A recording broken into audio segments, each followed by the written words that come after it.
మోకాళ్ళ నొప్పులు, disc problems లాంటి అన్ని సమస్యలకు సంప్రదించండి Homeocare international world class homeopathy 9001175550.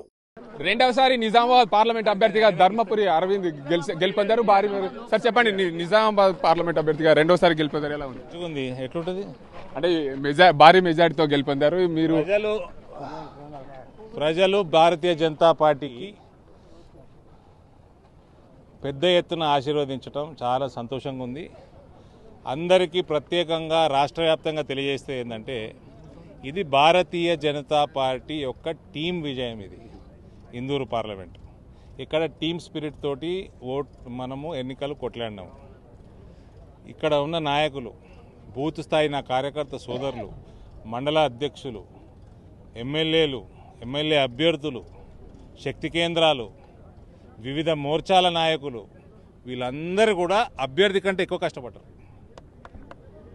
This is a team victory. Nizamabad parliament victory is a team victory. ఇక్కడ కాంగ్రెస్ అభ్యర్థి కూడా బలమైన అభ్యర్థి. కాంగ్రెస్ పార్టీలో ఉన్న అందరు అభ్యర్థులలో హైలీ రిగార్డెడ్ అభ్యర్థి.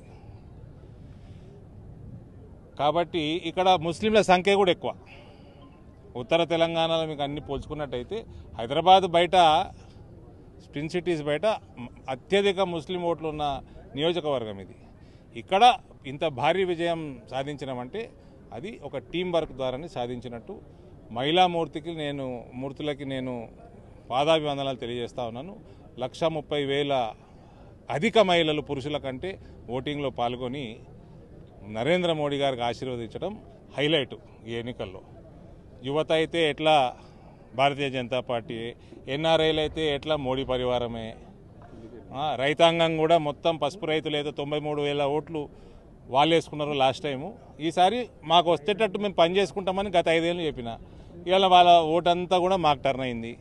రానున్న కాలంలో కూడా ఈసారి మాకు ఓటు వేయకుండా కాంగ్రెస్ పార్టీకి ఓటు వేసిన వాళ్ళ ఓటు రాబట్టడమే పనిగా, ప్రజల అటువైపు మొగ్గు చూపిన వాళ్ళ మనసు గెలుచుకునేటట్టు కూడా.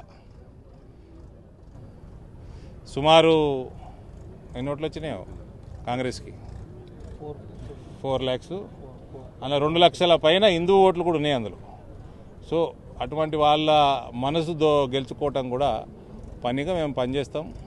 రానున్న కాలంలో మరింత భారతీయ జనతా పార్టీని పెంచుతాము. రానున్న లోకల్ బాడీ ఎన్నికలు టోటల్గా కైవసం చేసుకునేటట్టు పనిచేస్తాం. నిజామాబాద్లో ఒకటి పెండింగ్ ప్రాజెక్ట్ ఉంది, దాన్ని కేంద్రం ద్వారా తెరిపించడానికి ప్రయత్నం చేస్తారా? నిజాం షుగర్ ఫ్యాక్టరీ రేపు మీరు డిక్లేర్ చేయండి, ఎంత కమ్ముతారో. ఎల్లుండి కొనేటోళ్ళు వస్తారు.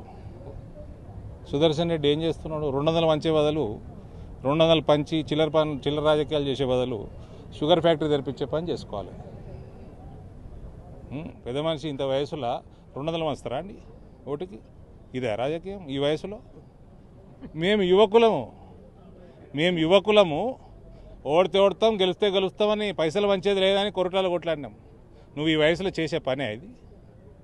ఇదేనా నీ రాజకీయం? ఇదే నువ్వు నేర్పించేది వచ్చే తరాలకి? నీకే కారు మీద బుగ్గ కావాలి, నీకే కారు కింద సైరన్ కావాలి, నీకే పదవులు కావాలి. 200 మంచుడు ఏందండి? Is it not cheap politics considering his age?